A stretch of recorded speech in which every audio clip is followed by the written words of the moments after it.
Welcome back to the DFS Sweatshop. I am your host, the DFS Jerusalem, and you can follow me, of course, on Twitter at DFS Jerusalem. Now, today had a really nice, exciting, fun 10-game NBA slate. Uh, very good games. A lot of good plays. We've been talking all day about it, back and forth on Twitter with all of the followers and everybody who follows the sweatshop. And as always, I always start each show with my lineup for the night. But before we do that, let's get into tonight's award-winning Heat Check, the DFS Heat Check Player of the Night. And normally, because it's my show and my picks, I would go with somebody who I selected. But tonight, man, this is somebody who I didn't have anywhere. And if you had him, if you were sharp enough to have him on in your lineups, I checked a lot of the leaderboards, and all of the guys who like finished top 10 somewhere in there in those big GPPs, they had this guy, and it is Sean Kilpatrick from the Brooklyn Nets. He went out and had 10 rebounds, 2 steals, 3 turnovers, 24 points, 3 assists, a double-double, and he made 4 3-pointers. Now, initially, I was going to go with either James Harden or Amir Johnson, because Amir Johnson had a wonderful game. But we kind of saw those coming. We knew Harden going up against the Knicks was going to be a very good play. He was 22% owned in most of the large GPPs that I was in. And Amir Johnson on the other side, well, we had the injury or the absence of Al Horford, and that told us that there was going to be value in the Celtics backcourt. Now, you had to pick which one, but, well, I didn't have to pick which one, because as you can see, I rostered both of them. I rostered Tyler Zeller and Amir Johnson. And if I'd have went a different direction with Tyler Zeller, y'all let me know who I could have put in there instead of Tyler Zeller and got a higher score. But let's go ahead and get into this lineup. Of course, you know, I've been on the picks I tell you are the picks I play. And there's a few guys that I was on all day really hard. I had them either in every lineup. I had some combination of these guys, give or take 1 or 2. Okay. Now the guys that were high on all day long were Kyle Lowry and I told you fire Lowry DeRozan, but I was high on Kyle Lowry. Kemba Walker at home was somebody who I loved all day long. Millsap was somebody else who I really liked and who I had in most of my lineups. And it was Kyle Lowry and John Wall. Like, those were the 4 guys where when I made every lineup I made, I started with those guys. And you know, at certain points I had to take them out and take one guy out, blah, blah, but I tried to keep at least 3 of them in every lineup. Well, we started this lineup here with Kyle Lowry, who really disappointed me tonight. I was looking at him having a really big game against the Washington defense, but he really didn't. I mean, he really didn't make value. He fell just shy of making value. He was the only guy on this roster with a snowflake. So he gets tonight's Snowflake Award for fucking up one of my best lineups. It's Kyle Lowry. He had 1 rebound, 3 points, 3 3-pointers made, 2 assists, 4 steals, 3 turnovers, and 18 points. He had 30.25 DraftKings points. His teammate, DeMar DeRozan, was somebody I love to pair them together, because a lot of times DeRozan scores off of Kyle Lowry's assists, so I love to pair those guys. And he had 5 rebounds, made a 3-pointer, had 5 assists, 2 steals, a turnover, and 40 points. Now, I didn't have DeMar DeRozan everywhere because I really didn't think that he could continue to score at that kind of clip that he has been scoring at. But I mean, he went out and he had an excellent game for him. Next was a play. Now, since I like this game so much, I told you guys in the last video I really like this Washington-Toronto game. I said, you know what, I'm gonna give Otto Porter a shot, and he did not disappoint. He went out and had 13 rebounds, an assist, 2 turnovers, 23 points. He made the double-double bonus, and he ended up scoring 41.75 DraftKings points. The next guy, Amir Johnson, man, what a game from Amir Johnson. He hit like 3 or 4 3-pointers. Like, he went ham. if you had Amir Johnson in your lineup, and he was like less than 7% owned in most GPPs. Uh, he had 6 rebounds, but he can't rebound worth a fuck. They're not a very good rebounding team. I'm glad I didn't know that because I wouldn't have rostered him. But now I know. He had 6 rebounds. He made 4 3-pointers, 3 assists, 2 blocks, 3 steals, 23 points for a 47 solid DraftKings score, which is really good. I took Tyler Zeller because I couldn't choose between the two. All of you guys were putting me on Tyler Zeller. I liked Amir Johnson immediately as soon as I heard about the Al Horford, absence.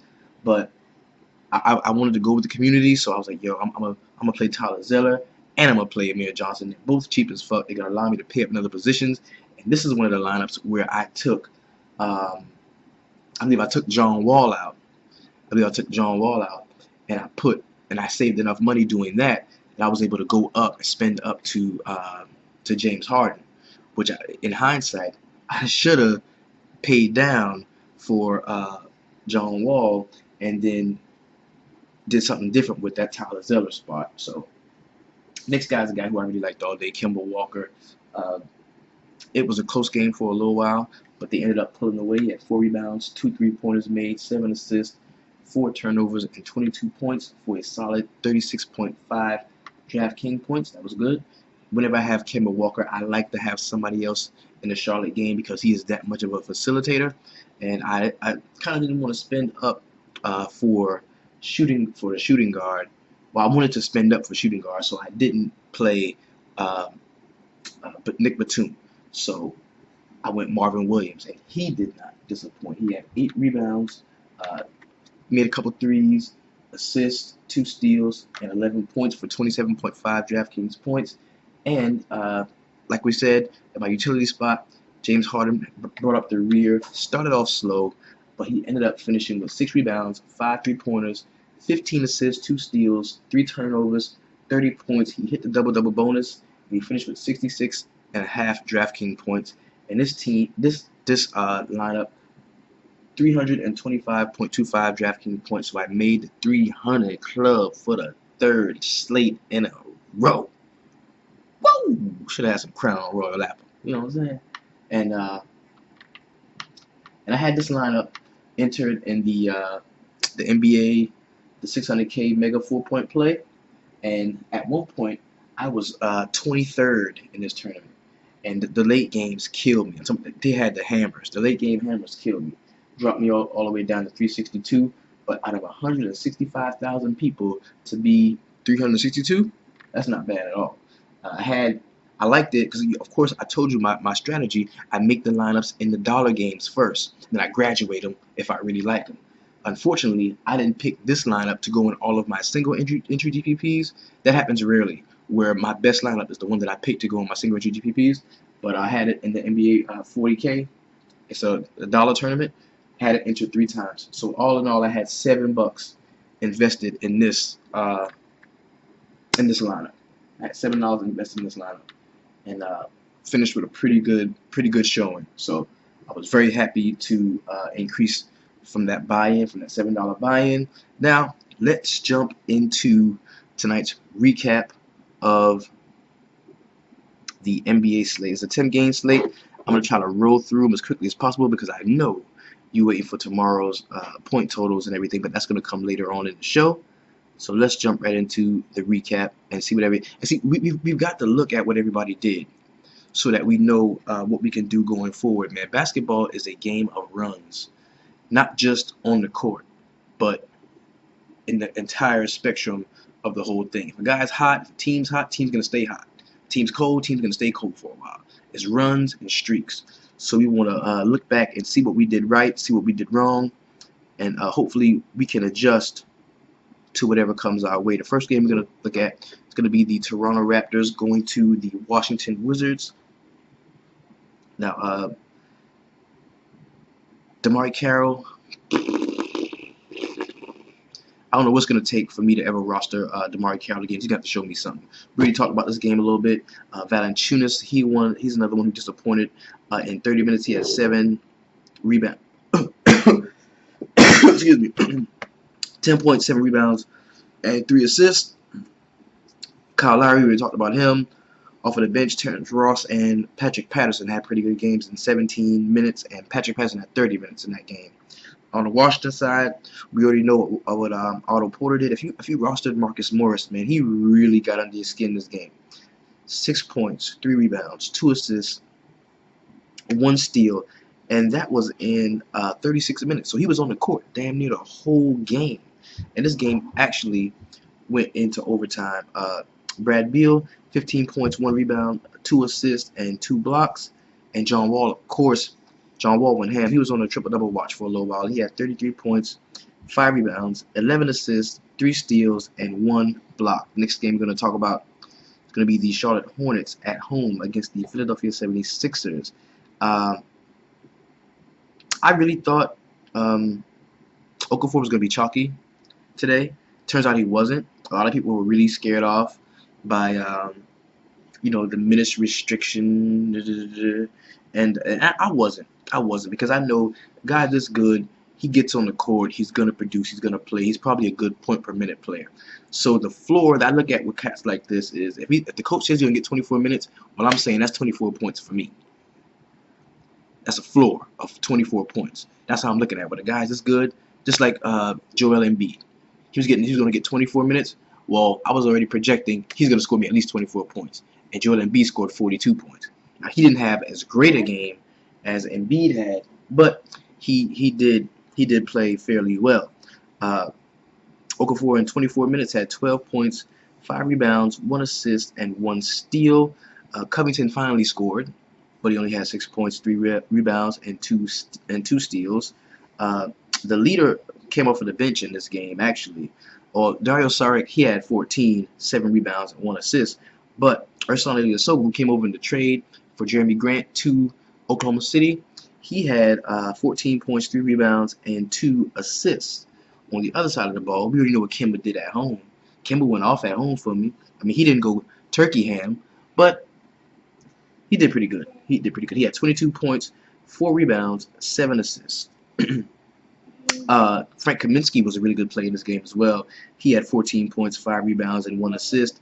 And Nick Batum, 20 points, 7 rebounds, 4 assists. Michael Kidd-Gilchrist, he didn't do much in the way of scoring, but he has 6 points and 13 rebounds. Let's move on to the next game. Is the Detroit Pistons going to Brooklyn to take on the Nets? And how about that, man? I didn't see that coming at all. I mean, that's where the heat check player of the night came from this particular game. Tobias Harris, who we liked last night, didn't like as much going into this slate. He had 23 points, 4 rebounds, 1 assist, and 1 steal, which was a really good game from him. Markieff Morris in 31 minutes had 23 points, 4 rebounds, 2 assists, and 3 steals. Caldwell Pope, 15, 7, 2, and 4 steals, which were big for him. And Andre Drummond, man, had kind of a stinker. 6 points, 6 rebounds, 4 assists, 2 blocks. And he had to have been in some kind of early foul trouble.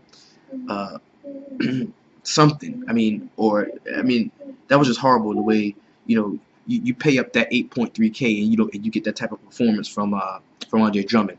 I had him nowhere. I didn't like the game because I thought it was going to be a blowout in the other direction. So next game I'm going to get into is going to be my New York Knicks at home against the Houston Rockets. I had nobody on the Knicks side. I knew better than to do that. The only player that I really liked, I had a little Eric Gordon too, but the only player that I really liked, as you can see, was James Harden. Ryan Anderson had 16 points, 9 rebounds in 29 minutes. Eric Gordon, 21 and 3 with an assist and a steal. Montrezl Harrell jumped off to the bench in scrub love, and he got 17 points and 10 rebounds. Who saw that coming? With a steal and 3 blocks. So Montrezl Harrell had a really good game off of the bench in 26 minutes. Now we knew Nene was going to be out in this game, so some of y'all may have been sharp enough to go ahead and roster one of the bigs from Houston, knowing that it was going to be a blowout. Maybe some of you did get exposure to him, but I didn't at all. On the Knicks side, Porzingis had a really horrible game. 3 points, 8 rebounds, 4 assists. 3 points, 8 rebounds, 1 steal, and 3 blocks. Carmelo Anthony had 21, 7, 1 assist, and 1 steal. Courtney Lee dropped in 16. in 27 minutes, but he did fairly nothing else. And Derrick Rose had a pretty decent game, 16 points, 4 rebounds, 4 assists, and 2 steals. Off of the bench, you had Brandon Jennings with 12, 3, and 3. The next game we're going to get into is going to be the Lakers taking on the Atlanta Hawks. Now, the Atlanta Hawks came into this game heavily favored. I mean, they were giving up almost 10 points. And the Lakers weren't having that, man. The Lakers were not having that. They went to Atlanta, and they beat them down. Now, Dwight Howard did have a really good game. You know, he always wants to play well against his former team. But let's get into it, man. Because see, Tariq Black was somebody. Everybody was Tariq Black, and I knew it was no, I'm not doing that. Then there was the Zubac dude. No, I said, yo, they don't understand what they're doing at center right now. So I'm not going to take a chance on anybody. I didn't have any of these guys anywhere. D'Angelo Russell, D'Lo had 23 points, 4 rebounds, 8 assists, 1 steal, and 3 blocks. Jordan Clarkson came off the bench and had 16 points. Lou Williams had 18. Larry Nance Jr. was a pretty good play in this game. He had 14 points, 7 rebounds, 1 assist, and 2 steals with a block.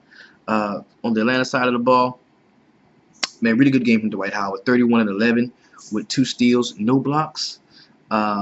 Millsap let me down, and in turn I let some of you guys down who decided to roll with me on the Millsap. He had 10 points, 7 rebounds, 2 assists, and 2 steals. Kyle Korver had 27 minutes, didn't do very much. He scored a little bit of points in the first quarter. Thought he was going to have a good game, but ended up having 3 points, 4 rebounds, and 2 assists. Muscala had a pretty good game, 7, 5, and 3. And I can never guess this Tim Hardaway dude right, man. He's the former Knick, the son of one of my favorite players, Tim Hardaway. And I can never guess this dude right. I had him all over the place last night. Didn't do shit. Tonight, I don't touch him. He goes in and drops 26 points, an assist, and a block at damn near minimum salary. So, hey, go figure. Next game we're going to get into went into overtime, and the score was still low. It was the New Orleans Pelicans going to the Grindhouse to take on the Memphis Grizzlies. Now, I wonder if I can find this. You know what? It ain't even worth it. We just gonna get into it. We gonna get into it. Anthony Davis, man, 35 minutes, 10 points, 7 rebounds, an assist, 2 steals, and 3 blocks. I didn't like Anthony Davis today. I really didn't. The only major star that I really felt like paying up for was appropriate was James Harden. The only one. And I'm going to tell you all season long, this is going to be the only dude that you can roster with that type of confidence, because he has that much of a grip on the offense, on the organization, on the coach, on the entire culture of the team. He is the only person in the NBA who means that much to his team. Not even LeBron means as much to his team as James Harden means to the Houston Rockets. And I say that because, one, they're not a very good team. They're just not a very good team. And James Harden, he finds satisfaction even in losing when he plays well. LeBron ain't like that. LeBron wants to win. And maybe for that reason he does mean more to Cleveland, but I'm talking about as far as fantasy goes for you and I. If LeBron's not thinking about his stats when he goes out and plays, you can clearly see that this dude is looking up at the scoreboard constantly throughout the game, wanting to put up as many points as possible and lead the league in something. And that's why we love James Harden in daily fantasy. Enough of that rant. Lance Stevenson jumped off of the bench, had 21 points, 4 rebounds, and 6 assists. And I think we got a little creeper. What are you doing? You're supposed to be sleeping. You're supposed to be in the bed.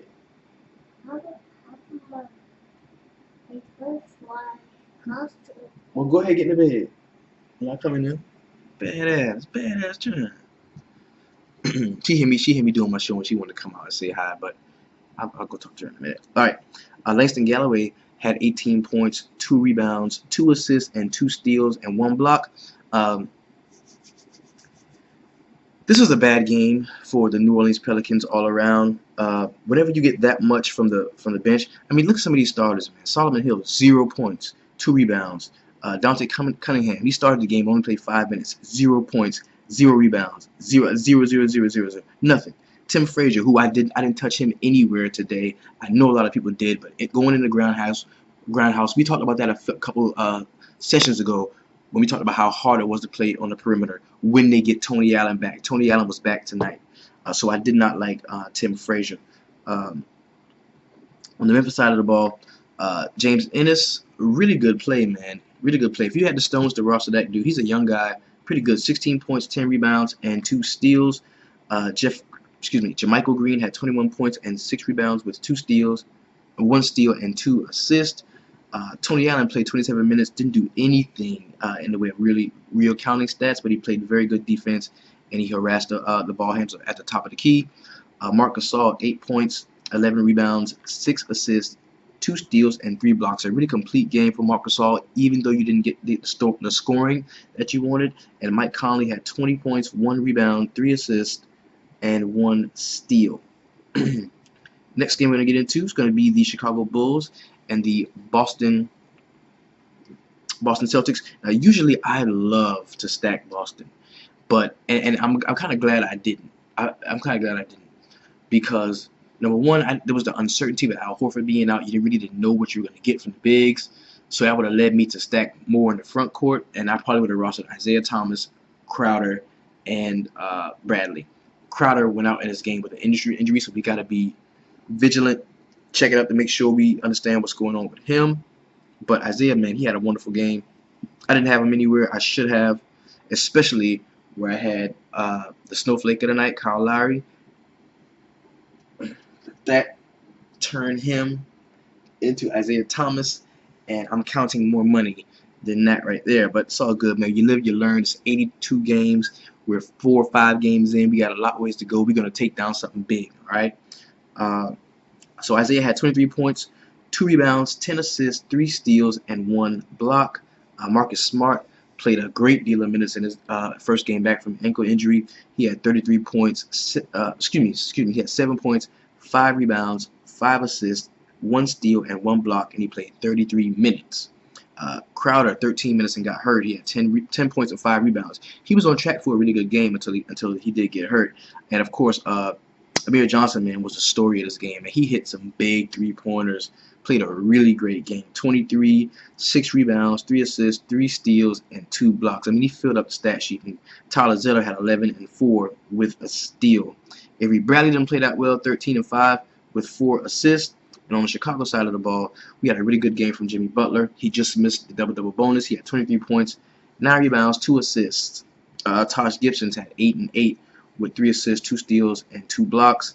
And Robin Lopez sucks. End of story. Dwayne Wade, 15 and 1 with 4 assists and 2 steals. Rajon Rondo was on triple-double watch for a moment. He had 12 points, 10 rebounds, 5 assists, 1 steal, and 1 blocking off the bench. Man, this dude continues to light it up. Nikolai Mirotic, man, 17 points, 6 rebounds, 1 assist, and 1 block. And the next game we're going to get into is going to be the Dallas Mavericks going to Utah, taking on the the Jazz. Now, I told you how much I liked George Hill. And, you know, we talked about it last time. Like, that job is his. He plays well with this team.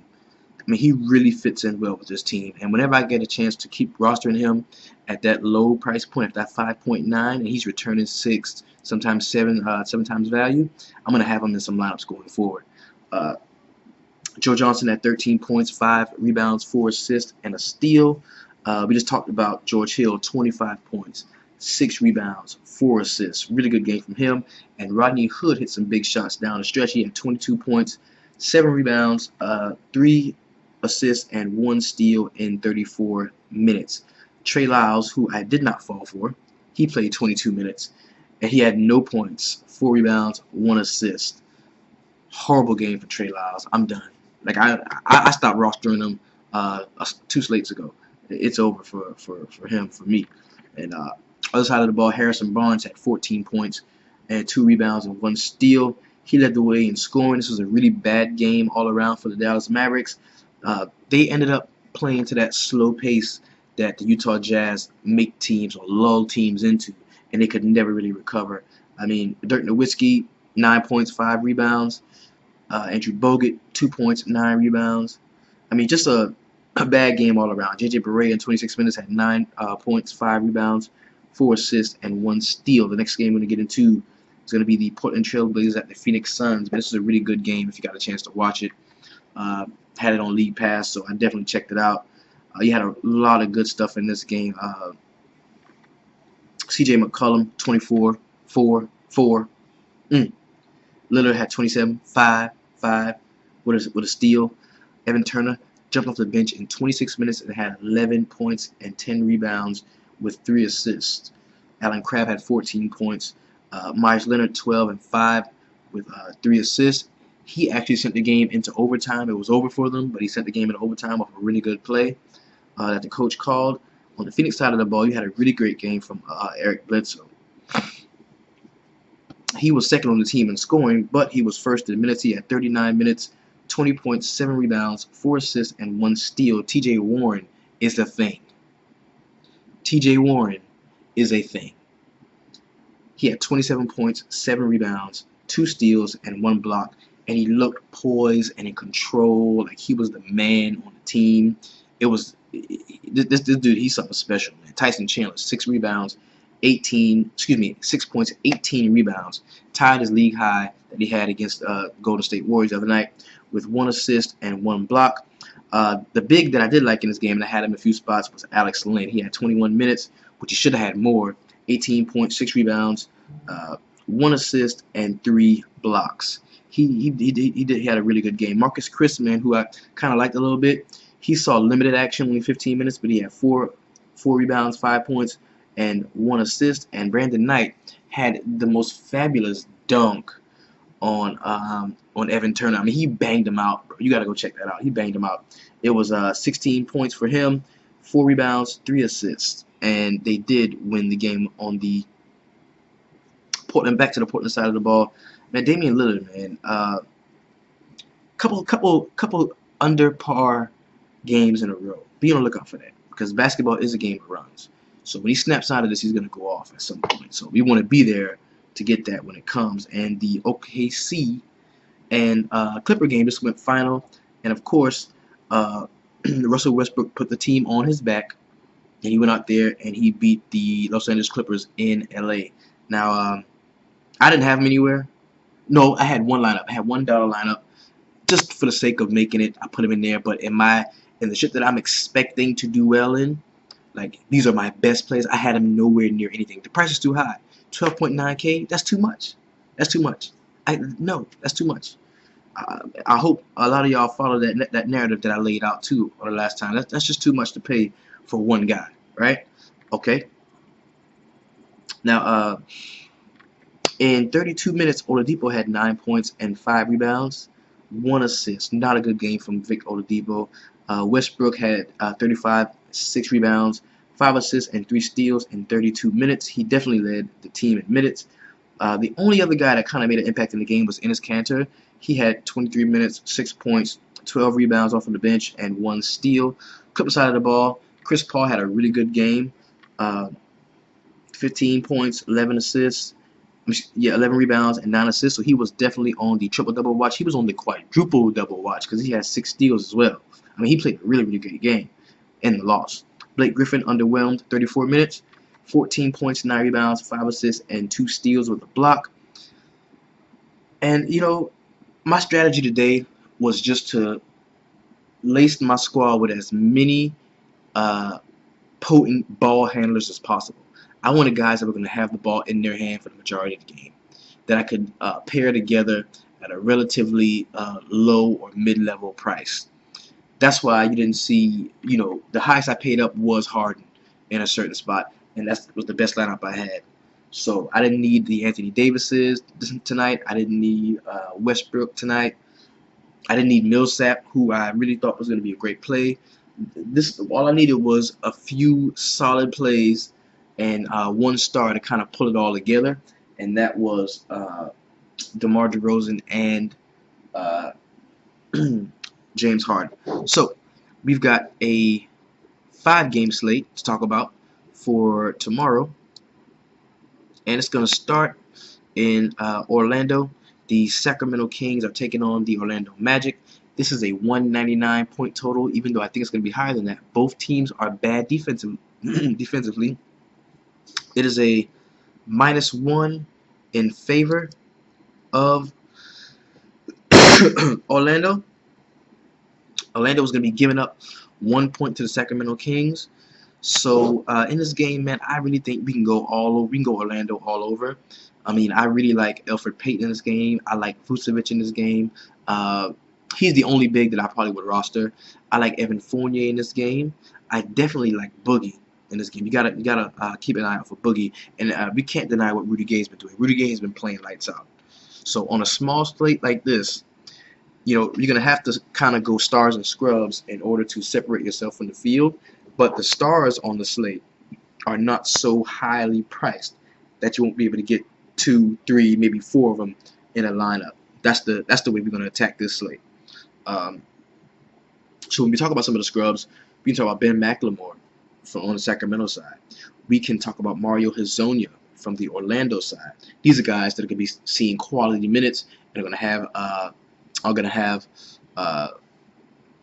plenty of opportunities to contribute in the offensive game and in the defensive game for some players like Costa Koufos, who should be starting at center for the Sacramento Kings. He's going to be a really cheap play if you're looking to get some of those higher priced guys in your lineup. Neither of these teams are on a back-to-back, so they're going to be fresh. There's going to be a lot of running and scoring. So I can definitely see a stack, an Orlando stack, because Sacramento plays that high pace that we always like to look for when we're scouting out games as far as the point totals go. All right, the next game is going to be the Boston Celtics at the Cleveland Cavaliers. Now, Boston Celtics is coming off a back-to-back. We already know we got to check on some issue with Crowder to see if he's going to be available to go.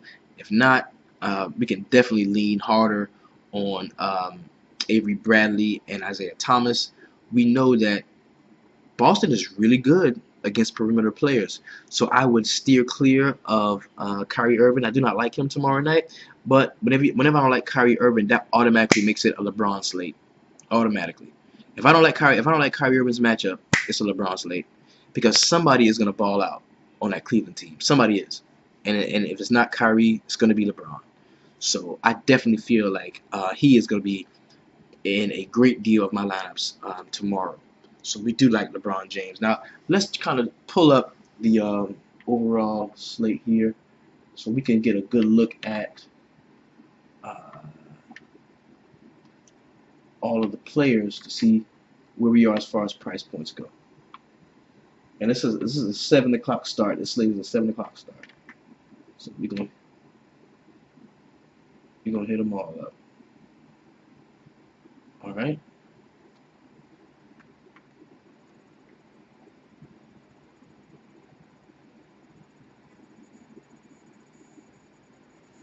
Now, of course, we've got Westbrook playing tomorrow, so he's going to definitely be the highest priced guy on the slate. He's coming in at 12.9K still.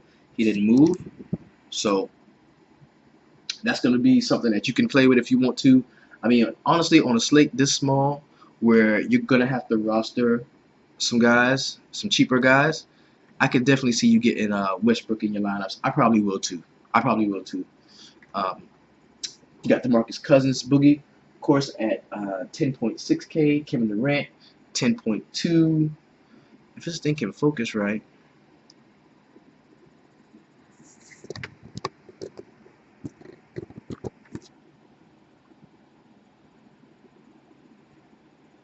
There we go. Yep. Kevin Durant, 10.2. LeBron is going to be 9.6. So already my favorite guy on the slate is not as high priced as the other top stars. Kevin Durant, DeMarcus Cousins, Westbrook. Okay, you got Antetokounmpo at 3K. Stephen Curry, at 9K. Stephen Curry, 8.8. Paul George, 8.4. We've got Towns on the slate against Denver, 7.9. Draymond Green. Kyrie Irving is 7.6 against Boston. Isaiah, 7.5. Miles Turner is still 7.3. I don't like him. I don't like him. Jokic, he was just 7.1, I think. And he went down to 6.8 after that game that he had. So he's somebody we can take a look at. We got Nurkic at 6.5. Rudy Gay, 6.5. Vucevic, 6.4, which is not bad. Klay Thompson is down to 6.3. Wiggins, now we know, of course, we know that your boy is out indefinitely. So at least 4 to 6 weeks, I think. I think he's out 4 to 6 weeks. So we can definitely go with Zach LaVine or Chris Dunn. We saw a lot of Chris Dunn last game. And against Denver, this game could be a blowout. Could get out of hand. We'll check out the point total for that. Will Barton's going to be out in this game as well. So that's going to open up value in other spots too. We're going to get into that. Thaddeus Young, who I always like, 5.9 against Milwaukee. Oh man, there's some good value, good pricing in here. Let's get back to the game. So Cleveland side, I love LeBron. We just talked earlier about how shitty a rebounding team Boston is. So I think this is a Tristan Thompson game. I think you can definitely get Tristan Thompson in your lineup. He's gonna do some really good rebounding, maybe some putbacks, maybe get 10 points, 12 rebounds, hit the double bonus for you. His price should be cheaper because he's had a pretty rough go at the start of the season. But I do like him on tomorrow night. On the Indiana game is the next game we're going to talk about. This is a 213 over-under. It's the second highest point total of the night, and this is Indiana Pacers going to Milwaukee. Now Indiana is only giving up 2 points, so let's talk about this. Let's talk about this. We've got a 2-point differential and a 213 total, right? Game stack. This is a game stack. We can go here. We can go to this game and we can roster, 4 or 5 players from this game. We can definitely do that. Now, do I like Paul George in this game? Not so much. Not so much. I like Thad Young. I like Jeff Teague. I do like Jeff Teague. I like Monte Ellis in this game. I like the guys around Paul George to do well. I even like C.J. Miles in this game as somebody that you can roster for the cheap because like we already talked about, we're going to go with a stars and scrubs approach. We're going to pay down and then pay all the way up, right? On the Milwaukee side of the ball, I'm not fucking with Tony Snell. You can if you want to. I'm done. I got that one good game out of him. I don't need him no more. I'm not fucking with him anymore. You can do that. I like Antetokounmpo, of course. I like Jabari Parker in this game because I don't like Miles Turner. I think the more experienced, savvy veteran in Jabari Parker is going to have his way on the block. So I definitely like Jabari Parker in this game. And that would be the furthest I would go on the Milwaukee side. But you can dig deep on the Indiana side. I do see Indiana winning this game, even though Milwaukee is at home. But I just think Indiana's gonna win this game fairly easily, and it's gonna be a nice point total, about that 213, 216. The next game we're going to get into is going to be the Denver Nuggets going to the Minnesota Timberwolves. This is a modest point total. Was 209. I think it could get higher. We're not going to see Will Barton. Gary Harris could be back in this game, so we do want to check on that. If Gary Harris is in, I say you can fire him up, take a shot on him. I like Moutier in this game. I like Chris Dunn in this game on the other side. I definitely like Jokic in this game against Karl Anthony Towns. He's been quite underwhelming so far, Karl Anthony Towns. So this could be a game where he really breaks out. So I can go for Karl Anthony Towns on the other side of the ball. Gorgie Jang has really been balling out, so you cannot sleep on him.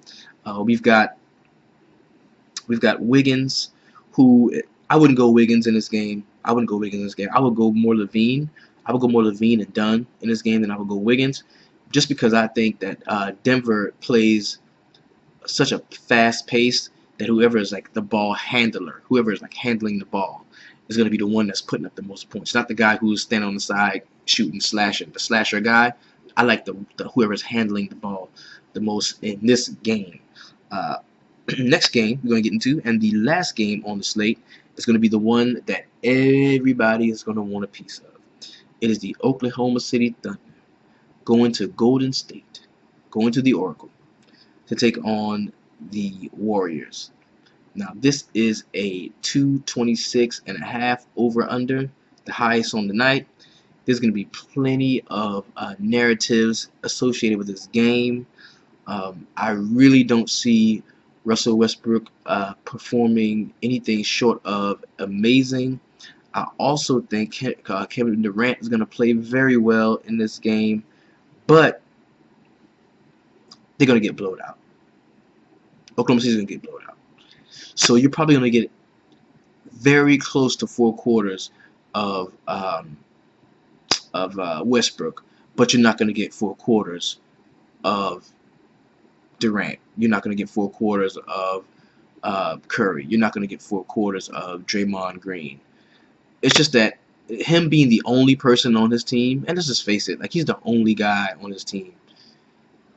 There's no way that they're going to be able to last 3 quarters with Golden State. So I have zero interest in any starting guys from Oklahoma City. Now throughout the day, I'm going to be checking it out. I'm going to be looking at scrubs for the Oklahoma City side, seeing what kind of scrub love I can get from their bench. But as far as rostering multiple starters from the Oklahoma City side, I'm not doing that, not at all.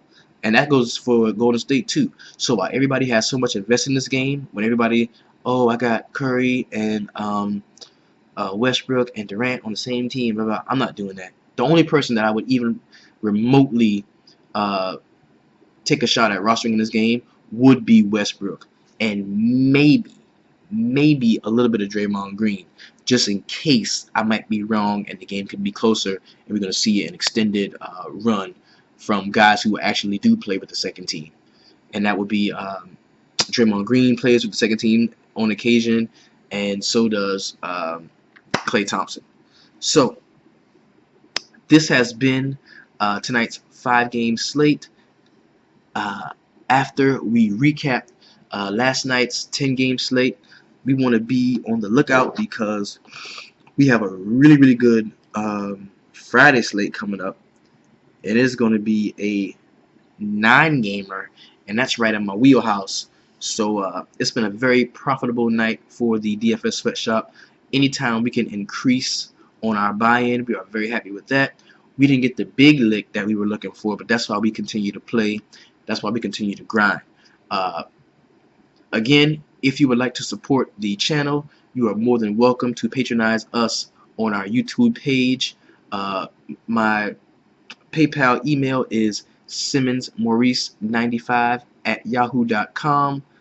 We thank you for all of your support, following the show, follow us on Twitter. And I'm gonna tell you, the sweatshop ain't just on YouTube, man. There's 3 phases to the sweatshop. It's 3 phases, okay? This is phase 1. Phase 1 is you listen to you look at the YouTube video, you listen to me. That's phase 1, right? Phase 2, we chop it up on Twitter all day long. My phone would stay on. We chop it up. I respond to everybody that speaks to me as soon as I can, right? We chop it up here. We get our plays together. We go over our cores. We decide what we want to do. And in phase 3, we watch the games. And we come back and we talk about it. It's a cycle. It's a circle. And you were part of the circle. You were in my circle. Thank you very much. I appreciate you. Y'all have a wonderful Thursday. Let's go out. Let's get the shmoney.